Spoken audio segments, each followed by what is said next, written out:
always, each session is recorded so you guys can have access to it whenever you need this information. This is going to be such an awesome wealth talk. I cannot wait. I'm super excited.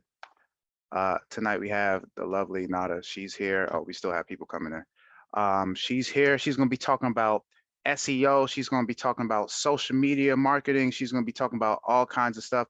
I know in the past, Wealth Plays, Wealth Talks, we have had a fireside chat, but she's a G. She's completely professional. She got her presentation, everything lined up, ready. So whenever you're ready, Queen, I'm gonna let you take it over. You can introduce yourself to the group, tell them is what you do, what you stand for, and I'll let you kick it off. Thank you so much, Anthony. Hello, everybody. I'm Netta. I am an SEO and I have about 7.5 years of experience. Currently working in the financial tech space.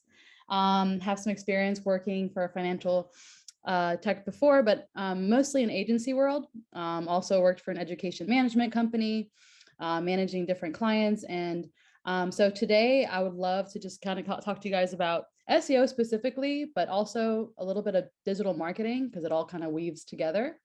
And so, yeah, this is going to be just a discussion based, I'm going to give a presentation obviously, but feel free to chime in and just like chime in through the voice chat if you can, because I have a really hard time keeping up with the chat. So yeah, if you guys just want to ask questions throughout, it's fine. You can wait till the end, also fine too. I'm excited that you guys are here. I'm really happy to be here. I love talking about SEO. And so just kind of give you a brief, touch on some of the clients I've worked with. Worked with Maker's Mark, Texas Roadhouse, or did the SEO for them, Ohio Health, and currently working for a financial tech startup here in New York City. So I'm not sure where you guys are based out of, but yeah, I can get started. I think that's enough time, right, for an intro? Yeah, you killed it. Go ahead. Okay, cool. Let me pull it up, make sure everything is everything here. Okay, I think I'm ready to share. Hopefully it'll all be smooth. I think it should be.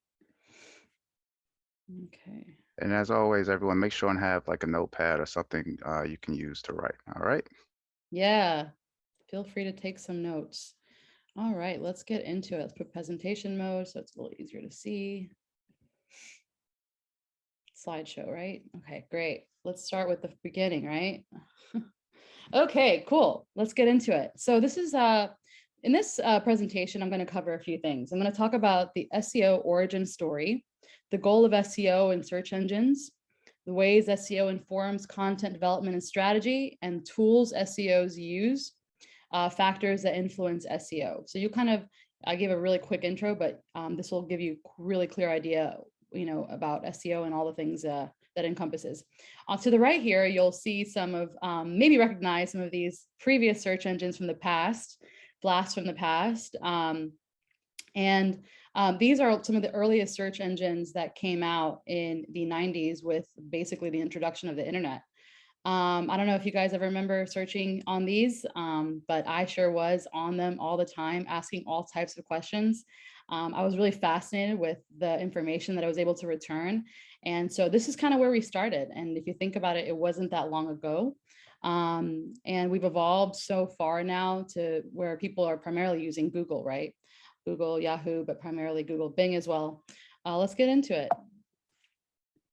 So the Google origin story. The Google story is the most important story because Google owns 95% of the market share when it comes to search engines. So this is globally. Across the world, Google dominates the search engine space. And the Google founders are Larry Page and Sergey Brin. They filed a patent for the PageRank algorithm, and the math is not correct here, so I'm sorry. In 1998, I meant to correct that before the presentation, but anyways, so you guys get it, 25 years ago. The patent belongs to Stanford University, and it's really interesting, the relationship between Stanford and search engines and Google. Google only gets to use it because of this particular license, and Stanford continues to benefit from this particular patent. The PageRank, which was coined by Google, is a way for, it originated as a way to measure the authority of a website. So there needs to be rules on the internet, right? There needs to be rules to figure out what's going to be served to the user, what makes sense, what's legitimate. You can't just serve the user anything on the search engine. And the PageRank, this particular algorithm, is what helps make sure that the information that's supplied to the user is the proper information. So the goal of SEO, what is it? What's the goal? What's the purpose? The goal of SEO is to drive organic traffic. And that's just, if you think about organic, just the way it sounds, just natural traffic. Is the practice of increasing quantity and quality of user traffic to a website through organic search results. The goal is always to appear on page 1 of Google search engine results for relevant queries, which are also known as keywords. This will increase a website's visibility to users, resulting in more web traffic over time. And aligning website content with specific terms people are searching increases the brand, global, and local visibility on the web, leading to more customer engagement or user engagement, period. And the whole point of SEO is really to understand how people are searching. What are they searching for? What type of questions are they asking? And how can the search engine supply those correct answers in a very timely manner, which is the most important thing. People don't have time to be sitting there waiting for any results to pop up anymore. If you think about the way that you scan a search engine results page, this is when you type something into Google in the query box. You put your question in, you put your, whatever kind of thing you want to put in there to find the answer you're looking for, and you get this page, right? And very quickly does your eye go from left to right in a pinball effect, which is what we call it, to scan that page. So our job is to make sure that page or the particular website that we're working on is optimized, search engine optimized. So optimal for search engine. So SEO is a long game. It's not like paid search. It's not like any kind of ad space where you're putting in money to see results quickly. With SEO, if you build the site correctly, the people will come eventually. It takes usually 3 to 6 months.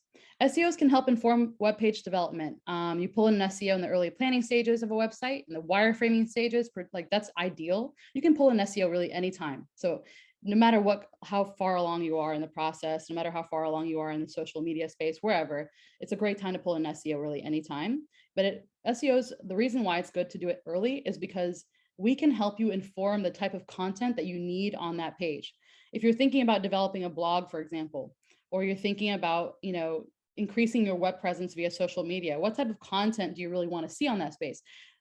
You have a particular idea of what you want to see, but what do the users want to see that relates to your particular topic? We can help you identify that thing. And so we can help you identify the words and phrases, how to structure the page itself, and give you some guidance on how to avoid issues that you can run into with Google, because they can penalize you for certain things that we'll get into. So the goal of search engine, we talked about this, we touched on it. Goal of a search engine is to provide relevant and authoritative results to any user. And this is for any query. It's really important. Relevancy, trust, those are factors that are very, very important for Google search engine. Google uses over 200, and this is, again, we're talking about Google because of the 95% market share, right?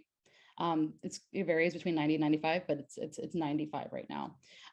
Google uses over 200 factors to rank pages. Content and technical factors are the most important to Google, but user experience is growing in importance and actually has become an even more important thing. It changes like so quickly. It's crazy. I have to update this presentation all the time because SEO is a never evolving science. Every day there's something new that I have to consider when I think about my work and my job. So 200 factors. This is how I can explain this the most efficient way. So when you think about those 200 factors, these are factors that Google uses to consider whether or not it's going to be your page that ranks on page 1 of that search engine results page that we saw previously, the blue links, or is it going to be someone else's page? And these factors can all be grouped into these particular buckets: technical factors, content factors, user experience, linking factors, and social factors or social media factors. And technical factors include, like, can this page even be found by the search engine? Does the page contain structured markup or structured data? And this is stuff that you put on the back end in the code that basically tells the search engine, hey, this is a recipe page, or hey, this is an FAQ page. frequently asked questions page. There are particular properties that you can add to the back end in the code that instruct the search engine on what is to be found on this particular page. And the more of these things that you add, these like extra little hints that you give the search engine, essentially, it's really what helps you stand out from maybe being on page 2. Maybe you want to be on page 1. Well, this might be that thing that gives you a little edge over the competition, because it's all about the competition. Content factors. Are there enough words on your page? A lot of people these days, they want to have a really clean page, like minimalism, it looks good, right? But can the search engine understand and interpret what's on the page? Can they understand what's on the site? The content or the words on the page are literally instructions for the search engine. And you structure the content in a specific way using headers, subheaders, and actual body content itself to deliver that message to the search engine. And you have specific relevant keywords that you input into that heading, into the body content, into the subheading, that are directives, again, to that search engine. Each of these particular factors within the factors within content, then there's the header, which is the most important part of that content experience for the search engine. What is that title? We have a lot of titles that are really cool sounding and, it sounds really catchy, but is it actually correctly lining up with what the users are searching or not? So when you think about the product or whatever you're trying to sell, is that title in your social media, on your social media throughout? Is it consistently the same throughout? Are you branding yourself consistently the same way everywhere you are putting yourself, like every place you're putting yourself on the web? These things matter because over time, the search engine learns, oh, okay, this page is about X, Y, and Z. We'll get into the structure in a little bit. User experience factors. How does it look and feel? Is it easy to transition through the site? Are there buttons that take you from point A to point B very seamlessly? Is it easy to navigate, or is it frustrating? Are there a bunch of ads everywhere? You get on a page sometimes, you see all these ads, it's frustrating, it's annoying. It makes you want to bounce, which is a bounce rate, which is also a factor, one of those 200 factors. The bounce rate is basically like, how long are people spending on that page? Are they engaging with anything on that page, or are they not? And Google marks that, they see that. So if they're not engaging with something, or if they're leaving really fast, they're like, well, why is this, all these users are bouncing quickly from this page. Well, what's going on here? Let's derank this page, or let's uprank it, depends. Linking factors. Are there relevant, legitimate, authoritative sites linking to you? Are people talking about you on the web? Are people talking about you in the press? Are you making sure that if you are in the press, are you making sure that those links are on your page, on your web page? Are they on your social media? Like, are you making sure that those linking factors are found throughout? So this matters. Why? Because if CNN is talking about you and it's on your site, there's a link to CNN on your site, and when you click on it goes to CNN, then that's a CNN page about you. Then that's signals to Google that, hey, like, these folks like are something. They're, this CNN page has a very high authority on the web. Domain authority, which we'll get into too. Domain authority is a factor that basically says like, hey, this is like a really high ranking or maybe low ranking site. It's kind of it's the same thing as page rank, essentially. How does this page rank? Like, generally, CNN is going to be high up there, but maybe some irrelevant blog, maybe not so much, right? Social factors. Are users sharing this site on social media channels? Are there outreach and PR opportunities to grow your site's search that you can identify? So it all needs to be integrated and connected. The connectedness is very important for you to consider when you're building your presence on the web. Are these things all working together in tandem, or are they all broken up? Think about how you can put all these puzzle pieces together, link them to each other to create this like more authoritative and powerful presence on the web. All right, next. So we use SEO tools for keyword research and site maintenance. These are tools that do cost, right? Moz Pro is my favorite for like Keyword Explorer. Costs about $75, I believe, for the smallest package a month. And then it gets into the more enterprise type of tools like SEMrush and HRS, which give you like really detailed insights into your site. You can do a performance audit, everything, any link you can input in here. But I want to pause here and let you know that there are free tools that are available to you as well.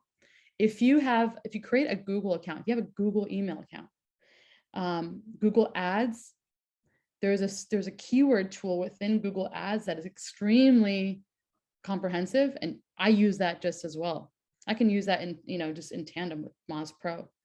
And that'll give you insight into like you can give you keyword research. You can start doing keyword research on the topic, any topic that you want to explore, and it'll give you specific insights into how many people are searching this keyword per month, real time.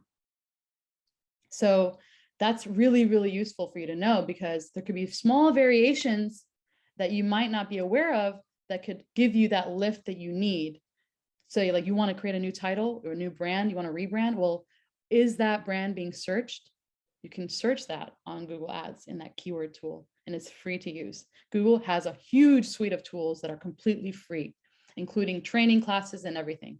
So if you haven't, checked those out, make sure you do. So these are the tools. Free, feel free to ask questions about these tools later. Site audit, all that kind of stuff. So let's talk about this real quick. SEO versus SEM. So SEO versus SEM. SEM is the paid search side of things. Search engine marketing. There's a lot of confusion here. I want to make sure that the distinction is very clear and that you see it here visually represented.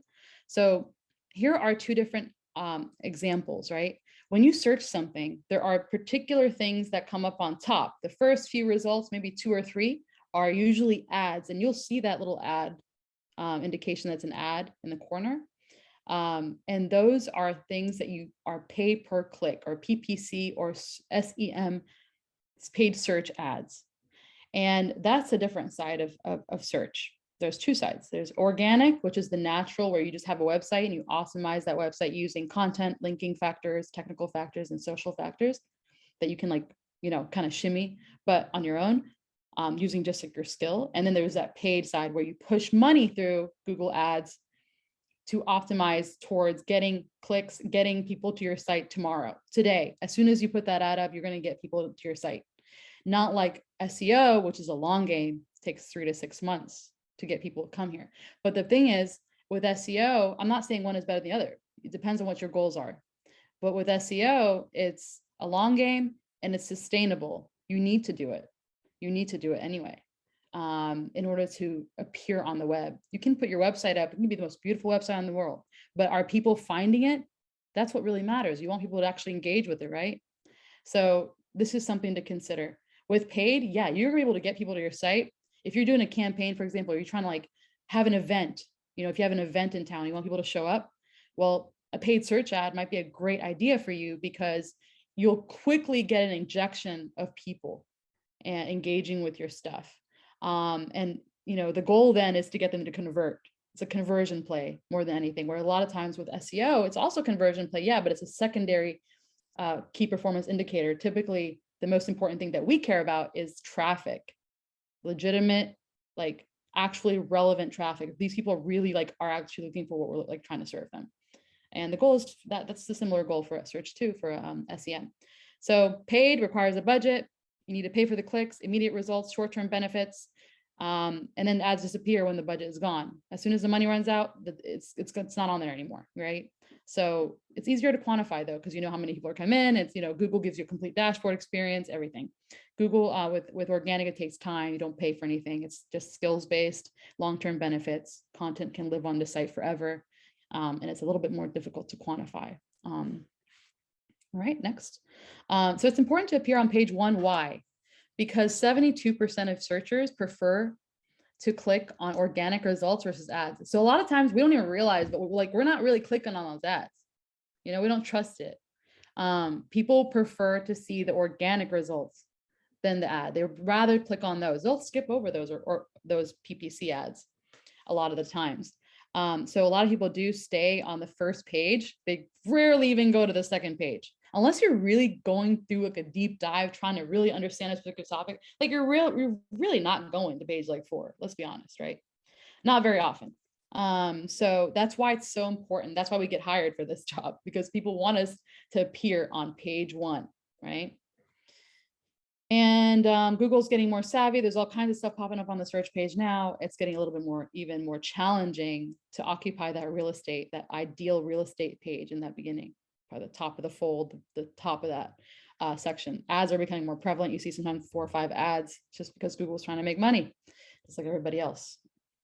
So SEO helps search engines access web pages. And that's what we talked about, right? This is kind of the more technical side of things, where you're thinking about, you can essentially, call it a robot or a spider. That's what the technical actually word for is, spider. It's crawling the web. Like the way I typically explain this is like a giant filing cabinet. The internet is a giant filing cabinet, right? And it's the search engine's job to sort through those files. And if things are clear and easy to understand, your file is going to be found fastest. And if it's not, if there's no sitemap or it's not indexed properly, these are all like technical things that you're not, if you guys have questions about the technical part, please don't hesitate to ask. Word count matters. Let's talk about word count. The reason that word count matters, and there's been studies on this, is that if you have a web page or you have a social presence, put words on your page, fill in that bio. If you have a YouTube, there's up to 500 characters is allowed, right? Make sure you fill that up. If you have a title for the YouTube video, make sure you have 180 characters. That's a lot of opportunity. See the words and the word count as an opportunity to fill. So fill that bio out. Fill that description out. Put in as many words as possible that relate to what you're trying to sell. That's the most important thing. And there's been studies done that, the top 10 results typically have over 1,200 words on the page. So that, that shows you that, like, words matter. Whenever you're thinking about like content and how much content to actually go for, long form content is 800 to 2,400 words. Short form, typically 300 to 600 words. So when I make a recommendation, I always say, do not put up a page on your website or even on your social that's less than 300 words. Always go for above 300 words if you can. That's the minimum, the amount of words that should be on your page. So keywords provide insights into our customer preferences, right? Users are entering and finding web pages using various combinations of related keywords. These keywords can give us insight into what their preferences are, what people care about. And that's why SEO is important, because you can really understand, like, what are people really looking for and how can I feed them what they're looking for? Focus keywords. I'm going to get into like more structural, like instructional stuff now. Okay. Feel free to stop me at any time. Focus keywords should appear in the following areas of your web page. The URL should contain the focus keyword. The URL is the link, should contain the focus keyword, and there should be no determinants, no and, no of, no but, all that kind of stuff. Let's keep it clean and simple. Headings, which are often called H1, which is the title, the big title on your page, that should absolutely must contain your focus keyword. If you are selling, it doesn't matter what you're doing. If you're selling shoes, but they're leather boots, right? Leather boots in Brooklyn, plus your brand, like everything needs to be very clear. If people are searching for, like, they're looking for a specific product, like what would they be searching for if they're looking for your product? Or if you're trying to sell something specific, it might not be even e-commerce. Everybody here might have different goals, but everybody's going to have that focus keyword in that title, right? To make sure that you're being found by the search engine. Then secondarily, you have a second opportunity to add even more relevance to what your topic, which is the H2, the subheader. So what can you do that's related to the subheader, related to the main topic, excuse me. So for example, if you're writing about, I had a client for Maker's Mark, for example. Our focus keyword for our recipe page was bourbon cocktails. It was a recipe page. That was the focus keyword that was in the URL, that was in the H1 title. And it was, but then I was like, well, you can't repeat the H1 more than once. Like, you can put in the body, but don't repeat it in the title twice. This is a waste of a title, waste of a subheader. So the secondary title is saying, what's another word that people will search when it comes to bourbon cocktails? Well, what about cocktails with bourbon? You know, it's essentially the same thing, right? Some people might search cocktails with bourbon. Most people searched bourbon cocktails. We found that out through the ads, Google ads. The volume was significantly different, but people might, like, there's some people that might search that. You still want those same people. They're still looking for recipes. Same people, same search intent, which intent matters the most. So longer content is better because the search engine has more context to understand what the web page is about, right? We talked about that. There's opportunities to increase the amount of variation in your content. So if you're talking about cocktails with bourbon, what other ways can you talk about that? And can you inject those particular keywords in the description, in the like actual content section, like the body content? Can you add some variations there? Think about that. You have to really think about what are the different ways people are searching, and you think about it first, but then you use your tool to validate it, because you might have all these kind of thoughts, right? But the beauty about SEO is you merge together your inference with the actual data. Anchor text is like the links. Links matter the most. So whenever like a search engine is crawling your page, in addition to those title tags, and in addition to the title, the body content and everything, links matter a lot. So what your link says should be relevant to where it's going. So if you're leading to another part of your site, or you're leading to something that's like whatever that link is leading to, that should be inside that, like the text, right? So if you're linking out, for example, you're selling, I don't know, you're selling gel nail polish, and you're leading to a site about gel nail polish, then that should be inside that link, the text. That hyperlink should contain that specific should be relevant to where you're linking or you're leading them. Remember that, because that's an opportunity. It's another opportunity to optimize, which optimize just means making something better. Okay. Now, the actual structure, right? So search engines use meta titles and meta descriptions to find and interpret pages. And this just means what? The meta title here is the blue tag that you see when you search something. It's a blue link on the top. The meta description is the brief description that shows you like, hey, this is what this website's about. SEOs write this stuff. So you can manipulate this stuff, right? For any page on the web, it doesn't matter if it's a social media page, it doesn't matter if it's a web page online, every page contains this: a link on Google search, a meta title, which is the blue link on top, the meta description. And the way that you optimize or make it optimal for search engines, or best for Google to be able to understand what this is the format. Let's talk about the format. For that blue link, this is how you structure it with the pipes. Your primary keyword goes first. Bourbon cocktails, like we said earlier. Secondary keyword, cocktails with bourbon, or whatever else you want it to be that's relevant to that. Third part is the brand. What is your brand name? Maker's Mark in the case that for my previous client. Bourbon cocktails, cocktails with bourbon, Maker's Mark. All should be there. And then the most important thing is the length. It should be 55 to 60 characters or less. You can go up to 70, but it depends. W's are bigger than I's, right? If you have a bunch of W's in this title, you're gonna have to shorten it.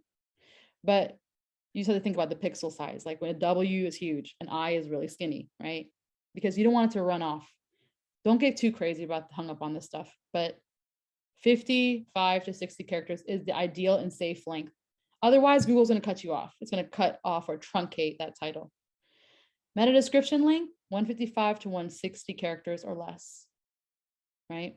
So think about that. Like when you're writing a brief description, what's actually on that page? What are you talking about? What are you selling? What do you want people to see when they're scanning the web page like this? Pinball effect. You have 2 seconds.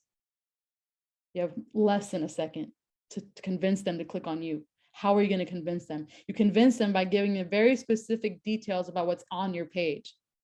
What are you talking about? You know, tell them, be explicit, be clear, put commas in between all the things that you're talking about on your webpage. I'm talking about hair. I'm talking about nails. I'm talking about shoes. I'm talking about whatever it is. Tell them, you know. For us, for example, I would describe like the cocktail, but I wouldn't tell them everything, you know? Like for a recipe page, I wouldn't tell them everything that's in the cocktail. I need you to click too. I need to entice you to click. Sometimes you just read the description, you're like, okay, I get my answer. No, you need them to go to your page, right? So any questions about this? Okay, let's keep going. Keyword selection. How to choose a keyword, how to select it. So when you think about this kind of graph, hopefully it's not too confusing, but what I'm trying to say is competition matters when it comes to search, when it comes to the web, when it comes to social. Who are you competing with? Who's out there that's doing the same thing that you're doing in your particular region, in your locale? Because region matters and localization matters too. So who's ranking for the most important keywords? So for example, if you're searching for a keyword like mortgage lending and appraisals, what is their keyword strategy? You can just look, search whatever keyword you think. Like for example, if you're selling hats in Brooklyn, who's selling red hats in Brooklyn? Red hats in Brooklyn. Just do a search. You can see the top performers that come up. What are they doing? How can I do my stuff better? Oh, they have like no content on their page. Okay, well, let me go ahead and put a bunch of content on my page. Oh, their keywords not inside their title. Oh, let me make sure I do that, because then you're going to appear first, not them. Analyzing the competition is very important for coming up on top when it comes to you're doing your strategy. And there's obviously things that come into play, like how many people are actually searching that. What's the volume for it? It can get up to 4 billion searches per month for a particular keyword. Imagine being on page 1 for 4 billion. Think about that, right? If you imagine being on page 1 for a keyword that has that much volume, you know, it can really change your game altogether. That's why this is important. Starts off at like 10 average monthly searches all the way up to 4 billion. So this is a graph. I don't know if you guys can really understand this as clear as sometimes. It's difficult for me to understand too sometimes, but really what it matters is if you have a high volume keyword, then it's likely also going to have a lower opportunity because it's much more competitive, right? But if you have a keyword that has a high volume and a high opportunity, you're going to have big wins come with it. If you're going to get on page 1 for a 4 billion search keyword per month, you'll likely end up with a lot of rewards, but it's riskier, right? It's a riskier play because it's much more competitive to go after those keywords. So sometimes you might want to go after a keyword that's not as competitive. Maybe only 100 people are searching it per month, but there's no competition, right? So sometimes you might not be able to access those high volume keywords. You might have to go something with a little bit more humble. You know, 100 people a month or 50 people searching a month. That's going to maybe get you that access that you need. Christina, you have a question? Oh, I think she has raised her hand. Yeah, I think she left a question in the chat. It says, when searching keywords, is it best to search in private or incognito mode? And yeah, that's the question. Oh, okay. Feel free to ask, just like blurt it out, because I just mentioned earlier in the chat, I cannot keep up with these. I'm so sorry. Good to know. So when we write blogs for our business, and word count is constant discussion, right? When searching keywords, is it best to search in private or totally incognito? Great question. So I'm really glad you brought this up. So you can search on the web just regularly, but the best way to do it is incognito mode. So folks know incognito is a way for you to basically hide your IP from the search engine. You're not telling who you are. You're basically not giving the search engine an indication of who you are, which is the best way to find out whether or not or it's the best way to find the search engine results that are most accurately being searched like on a national scale. Right? So does this make sense, everybody? Okay, great. Incognito. Yeah, when you're doing keyword research and just trying to understand like who's the competition, who is actually ranking for my keywords, you know, who's ranking for red hats in Brooklyn. Don't just, you can go to the search engine to search it, right? Or you can go incognito and really find out what's going on, because then all your data is hidden. typically it's almost the same usually, but like if you really want to make sure that you're accurate, go incognito search and see what the search engine results are for that particular keyword. Thank you. So it's just a good question. So keyword selection is an art and a science. It takes logic and empathy. And that's the reason why I got into SEO in the first place, because it's one of the only things within the marketing world that requires you to think about what people are doing, like people besides yourself. It's not just about money and finance and all this stuff. It's about like, what are people really looking for? How can I serve them? I have to remove my ego entirely to understand these questions. So in my current role right now, I had a challenge to figure out, okay, for our financial tech page, we're going to have a page dedicated to careers. Look at the difference. This is an example of why this matters. We had two different particular keywords we could use here, right? Fintech jobs. Are people searching fintech jobs, or are they searching careers in fintech? This intent is still the same. No matter what keyword people are searching here, they're still looking for jobs in this particular space, right? But look at the difference this keyword makes. And it's exact match. You have the exact keyword like that. So fintech jobs, 851 to 1.7 thousand average monthly searches, whereas careers in fintech has only 0 to 10. So which one are you going to go with for your title? Which one are you going to go with for your focus keyword? Which one are you going with for your content and the content development or your social media? How are you going to, which one are you going to go with? You're not going to go with careers in fintech for your focus keyword, right? You're going to go with fintech jobs, but you can still optimize by using careers in fintech in other parts of the page. You can like use it as an alternate word. Maybe it's a subheader. You talk about fintech jobs in Brooklyn, careers in fintech in New York. I don't know. You can still find ways to sort of capture that additional stream of traffic, right? Because each keyword, you can look at it like this. Each keyword is a stream of traffic, right? So how many streams can I collect?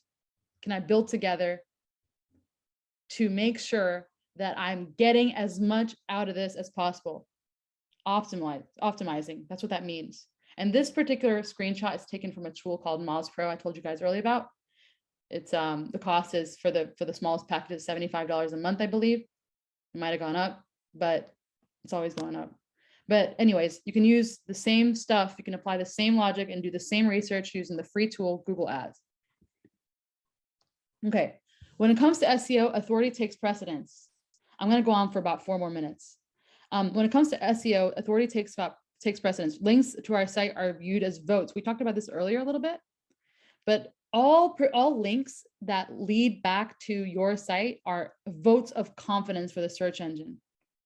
So if you have the opportunity to bring some press, make sure that you use those links and build that page that's dedicated to press and news on your site, or build or talk about it in your social media post. Because if you decide to do a post in social, if you decide to do a post in social, it's like, okay, I'm going to write a huge post about how we got this great like link to Huffington Post article. Like we were mentioned Huffington Post for this amazing thing that we did. Okay. And I'm going to link it on our site, put the link in, then I'm going to add like a lot of content to support this link. Like, yeah, your like friends on Facebook might get annoyed, but it's still going to be a link that shows up in Google search. So the more you can talk about this particular win, the more likely it's going to appear in search. And it might even appear with the image, So you want to make sure that you're accessing that press and news. If you're getting some press, if you're not getting press already, like let's find a way to get some press.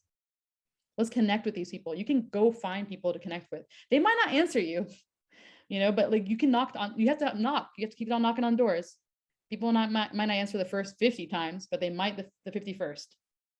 Hey, I have this great new product. I have this great new thing. Would you like to like link to it? Or are you interested in like, I've noticed that you talk about this a lot. I have a similar thing here. Would you like to link to it? You just send these like questions to folks and they might end up linking to you, or they might end up being like, hey, like we really need an article about this topic. And like this person's like reaching out to me about it. Well, why don't we include that? So use that to your advantage, because this is an ecosystem. It all works together to build your profile, to build your presence, to build your online presence on the web. The SEO world is a small community. So it's a really pretty tight and pretty small, even on a global scale. There's a few folks like big fish that I would advise you all to turn to if you want some more help with how this all works from a structural level, and to understand like how things are changing over time. These are my favorite SEOs on the right. Lily Ray, Aleda, Rand. Aleda does a lot of stuff with Spanish. If you like building a website that's like you want to build some Spanish content, Aleda has a complete like SEO 101 dedicated to Spanish content. Brand Fishkin does like a whiteboard Fridays where he like literally walks you through how to do this stuff on a whiteboard. And there's videos available on YouTube. Matthew Barbie has some amazing SEO tips. Neil Patel, you just have to search these particular names. That's all you got to do. And all this stuff will pop up. There's blogs everywhere. And then on the left here, we have all these particular sources as well, blog posts that you can turn to. These are incredible sources. These are my favorite people to go to. I go to them all the time. And yeah, hopefully that helps. I'm going to dedicate the last few minutes to making sure that everybody had a question, whatever, has an opportunity to ask that question. For sure. If you guys have a question, can you please raise your hand? If you drop it in chat, I'll read it for Nada. So definitely. And if you don't have any questions, I always have some questions. Sure. Any questions? All right. So I'm gonna bring up some statements because I always like to do takeaways on these calls. One thing I noticed that you said was consistency, right? Keeping the consistent title with whether it's the headers, subheaders, making sure that, let's say, for example, if you're selling sugar, that's URL also, in the header and also in the metadata and linking it to your social media and other places. So it all correlates. One thing that's very interesting, I remember I reached out to you a few months ago. I was like, hey, I'm thinking about changing my name because my website is The Sound of the People. And I remember in this presentation, you said like, you want to kind of stay away from but you were like, I was like, well, I'm thinking about changing it to DJ Clean. And you're like, no, you already kind of established that information, everything's already linked together. And that could actually like put myself in a disadvantage. Could you kind of break that down a little bit more to everyone in the group? Yeah. So like I mentioned previously, when it comes to SEO, it's a long game. It takes, at least 3 to 6 months for you to establish a presence, and it builds over time. So the more content that's applicable to, for example, DJ Clean that's on the web, you want to build on that momentum. Unless you want to disrupt it and start over, that's fine. You can do that. It's just you have to recognize it's gonna be more time wasted, or maybe just like, hey, I need to reallocate all this time that I built for this particular lane, so you can it depends on the presence that you've established with your existing profile, right? If you have a specific profile or a specific name that you've gone with and it's like worked for you, and you've built like all these users know you as this, remind me what was Sound of the Sound of the People on mine. Sound of People, right? So So yeah. if you have built this presence as Sound of the People online, and you have people linking to you as Sound of the People online, you have like 50 links about it. You have people that are talking to you about it on social media. You're gonna basically take a left turn when you're like, okay, I'm gonna be this now. So all that credibility that you've built, you're gonna have to do redirects, redirect the links, the old links that you've built over. Of course I'd have to like look at it and actually diagnose, because I'm talking very like high level right now. But I'm just saying that because time is the big thing here. Time and what you've built previously. If you don't have a presence with the old one, like it's okay to start fresh. You know what I mean? It's totally fine. Yeah. It depends. Yeah, and you actually you actually analyzed it. You looked at everything. And even this was a little while ago. So this was like, I think during 2020, I came to you about this. And now even with the virtual listening party, like I took your advice. Your advice was like not to change because you're already established. It's already linked. And like currently, this is for everyone. This is me also following out as advice. I'm currently ranked number 3 organic searches, open format DJ LA. Yeah. So that's following her advice with the keywords, making sure that I have a good word count, and that's also correlation with the virtual listening party that I'm currently coming up. I'm routing it to my website, so it's just I'm getting more traffic hits. So definitely listen to her advice, please. You do have a question that says, when it comes to press, would you have links to it on multiple pages of your website?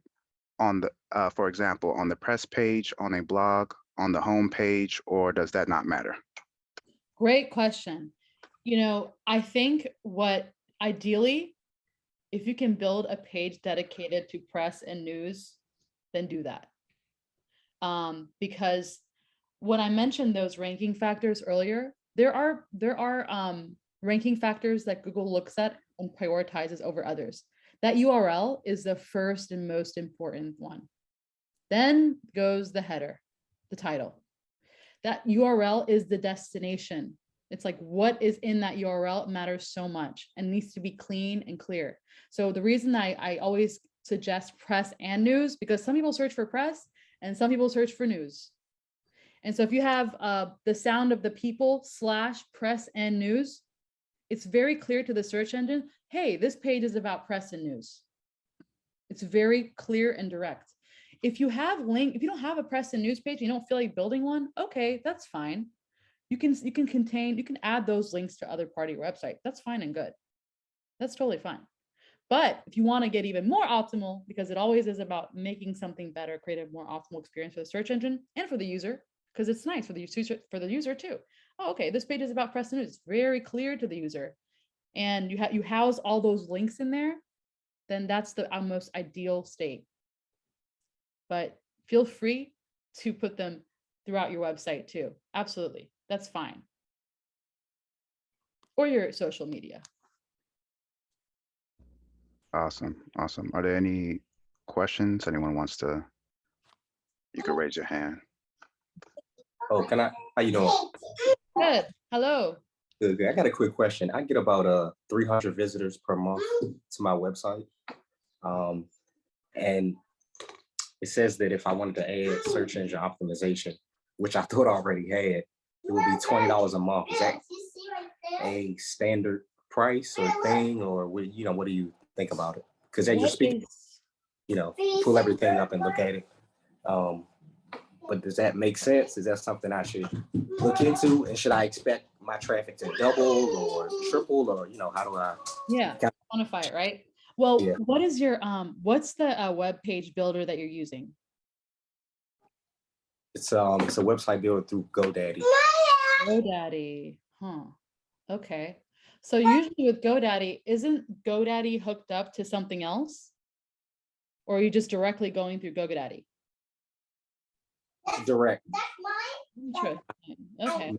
Do a little more research, but it seems like, and I've had it for years. I mean, maybe even 15 years. Are you able to look? Are you able to manipulate anything on the back end? Like, are you able to like go into like when you edit the site, go into like changing the content, changing the titles? Are you able to do all that stuff on your own through that GoDaddy experience? Because if you are, you're not going to need to pay $20 a month. You mean as far as search engine optimization, or do you mean like on? Yeah, it might not. It probably won't say search engine optimization, like, right? But like, are you able to like go in and like fix the title, change the title? Are you able to go and manipulate the content on your page? Okay, then you don't need to pay for that service. Thank you. Okay. You just need to do some, just educate yourself on the basics, kind of like what I walked you through today. If you can just change some of those things on your own, you won't need to pay for that service. I'm not sure what they're promising. Like, of course, like they might be, okay, is an SEO actually doing this? Is it like just like, I'm not exactly sure the nature of this. Okay. So I don't want to give you a complete answer. Like you might be like, oh, like this might be amazing for you. I don't know. But like, what I'm saying is, why not start with what you can do on your own first and see if that makes a difference. And then if that doesn't make a difference, maybe you can think about, going with a service to help you out. But that's a lot of money. for doing something that you could easily do yourself. Thank you.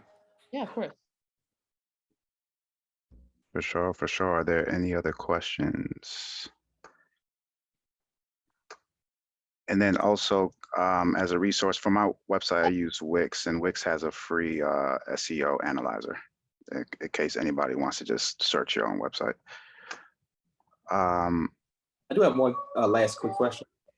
Of course. Do you think it's important for people to have their own email and not just go through, Gmail or Yahoo, whatever they think, as far as business goes, especially a lot of social media. So I'm kind of thinking about not adding that either because it hasn't mattered to this point. And I'm really still growing, but, do you think it should just be the professional thing to do, or should I just not really even? So you're thinking, should I create a email that's specific for my business account, like for whatever brand you're at?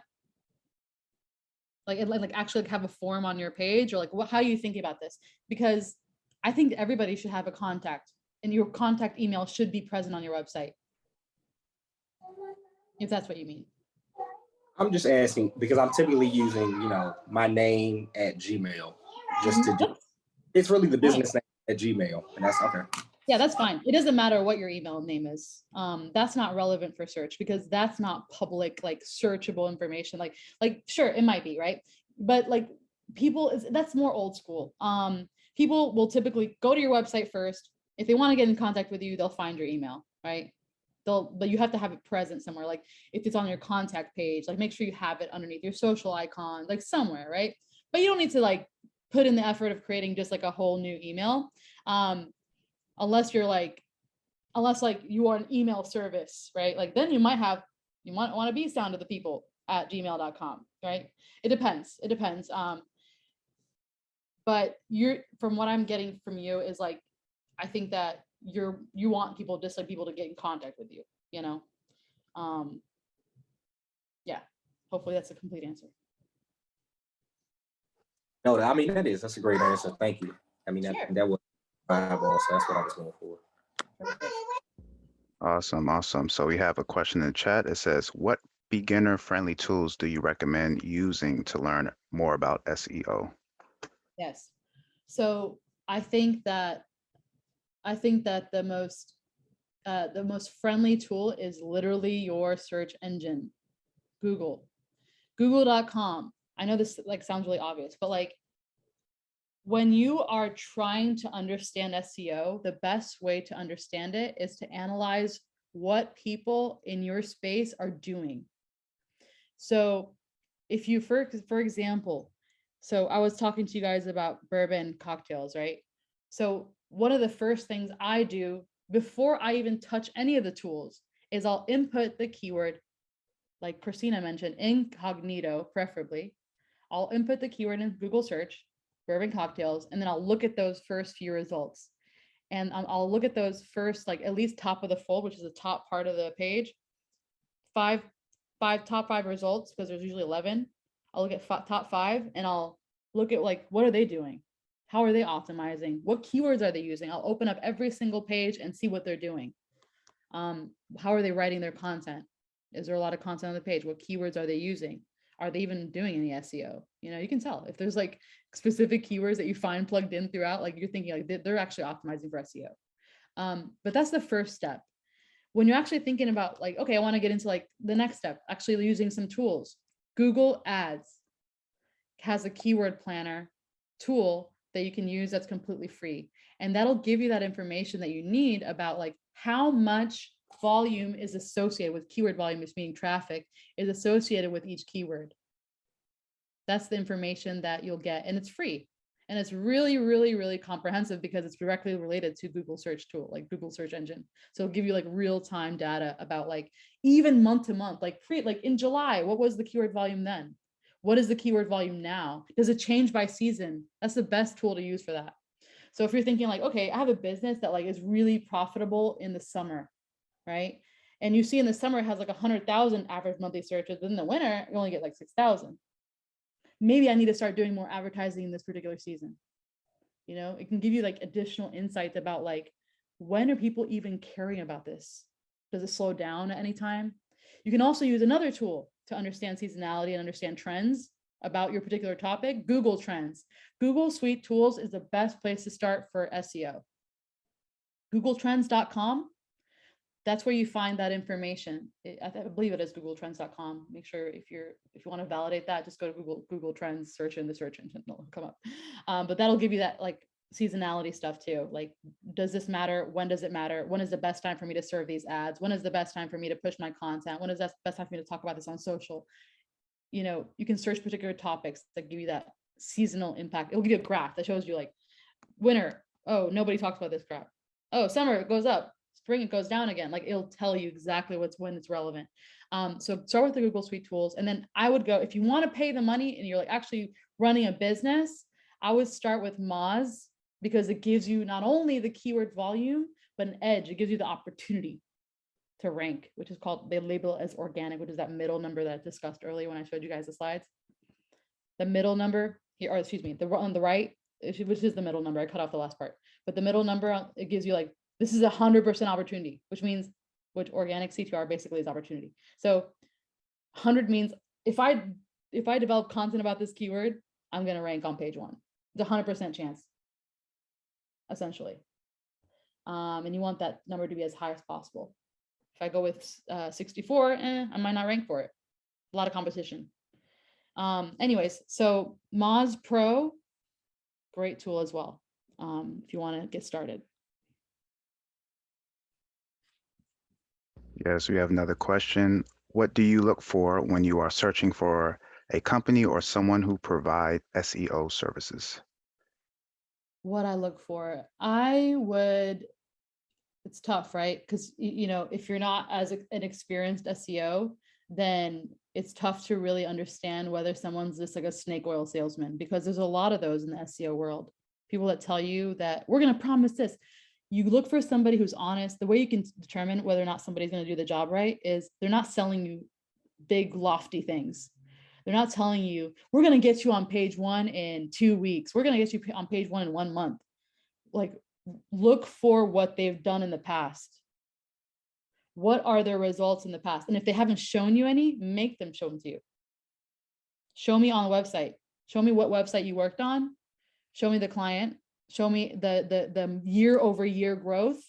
Show me the year-over-year conversions. That's what I would look for to understand whether or not someone's going to be able to do the job. But you can't just like, oh, like I have all this experience and like let them just do it. You have to really like ask deep questions, because it's so easy to like, it's so easy to just pretend about this stuff, and you have to look for specific data, get the data, and make them show you. And don't be afraid to like ask those hard questions. Good question. Awesome. Awesome. Thanks, Christina. Thanks, Osama. Well, are there any other I have one. questions? Go ahead, brother. How do you see SEO being used in the metaverse for either companies or even like small business people like myself being able to advertise and be found? I feel like it's going to be even harder to be found in the metaverse than it is right now on the internet. So how can we get an edge on things, you know, to come? And how do you see it kind of changing? Whoa, you're asking a really hard question. You're getting into like the philosophical sides of things. Basically what I hope is that I have a job. I hope that I have a job in the next 30 to 40 years, or the next 20 years, even less, like honestly. I think that the way that things are going to change is that they're developing extremely intelligent machine learning tools to be able to identify what people are searching without someone doing that work for them. Like, so if someone's searching for a dog with a red sweater and a birthday hat, that the machine learning tools that they're working on that are already in development are able to serve that to users. So eventually in the metaverse, I would imagine that there'd be some kind of intelligent design that would hopefully not, make SEOs out of like not have jobs. But honestly, this is a question that I don't even know. I would have to think about this. I think This is tough. yeah, I think colleague, for this question we could get Jay Price, who's and now Jay is actually a brother who is working with the government on developing crypto programs. So he reached out to the group, and Jay could hopefully be able to provide this answer to your question. So I'll reach out to him for you. Yeah, that's a great question. I fumbled that one. I don't know, I just don't know. But I do know that there are very sophisticated machine learning tools that are already out in the works that are sophisticated enough to provide answers to users very, very quickly. I'm not sure how that would be integrated with Meta first, but yeah, reach out to Jay. Thanks. Thank you. Awesome, awesome. Are there any other questions before we wrap up, everyone? Feel free to drop it in the chat, or you could unmute your mics. Yes. Okay. Well, I want to do some takeaways. I always do takeaways at the end of each session, just so you guys could just have a recap. One of the takeaways, of course, thank you guys for attending. One of the biggest takeaways is consistency throughout the board, consistently in your name, making sure that you have links to your page, consistent with the branding, consistent with everything that you do online and in your life. Also, take a chance. That was I definitely got a takeaway from that on that. Taking a chance, reach out to some old school, I guess, grassroots internet marketing, reaching out to blogs, reaching out to websites. You will be surprised actually at how many people will respond back to you. I was once a Yes. personal assistant for a um, private school village out in California, and my job was to reach out to these blogs. And if you have a product, they will get back to you. Research, Especially on the local level where you actually need, like, that's where like you'll actually see wins and see conversions. Reach out to the press and news on the local level. You'll be surprised. They're always looking for content. They're always looking for press. They're always looking for something to show their people. And why not be you, sell yourself, pitch yourself. And if they say no, go to the next person. major. That's major information right there, local level. Research, please do your research as always. With the information that we have here, do your own research. Nada gave us a plethora of information, screenshot it.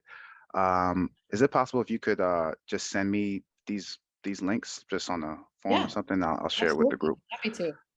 Yeah, guys. And shout out to everyone who's also participating in Ramadan. I understand that, it broke fast. Yeah, so this is Wealth Plays Group. If you guys are new, this is your first time having a session, I try to do these twice a month. This topic was SEO, right? Next topic I'm going to do is body language. Should be a good one, body language in the business place. And then I'm going to try to bring back on Jay for crypto and whatnot. Yes, Yo-Yo. I will catch you there. So as always, also just an announcement, I'm working on getting the Discord up and running so we could all have our own private Discord. So if you guys need any help, we could just communicate, and please, by all means, network with each other because everyone on here is skilled at what they do. Yes, absolutely. Feel free to reach out to me. I'll provide Anthony with my my social or email, whatever one is more relevant. I'm not sure, probably my email. And if you have a question, feel free to reach out. I'm pretty accessible. For sure. Well, thank you so much, Queen, for coming, driving presentation. We gotta do this again. Like, we gotta set this up in the future whenever you have a opportunity. Always a pleasure. Always a pleasure working with you, Anthony. Like, you're so hungry, so good at marketing, just like learning on the fly. You always impress me with your perseverance and resilience when it comes to this stuff. So yeah, happy to be on, and like, feel free to reach out to me anytime. Awesome. Thank you so much for that. All right, everyone. I hope you guys have a great evening. Please be safe, and If you're on the Nextdoor app, I'll drop the email there. And if you're in the Wealth Plays, we have the WhatsApp group for now. If you want to join, please let me know. Reach out to me on social media as DJ Clean. Say, hey, I want to join the WhatsApp group. We don't spam. We only post Zoom links and maybe some crypto plays every now and then, or investment plays. And that's it, right? So that's where I post the links at for the meetings too. All right. Awesome. Thank you all so much. All right, everyone. I hope you guys have a good night. Be safe. Bye.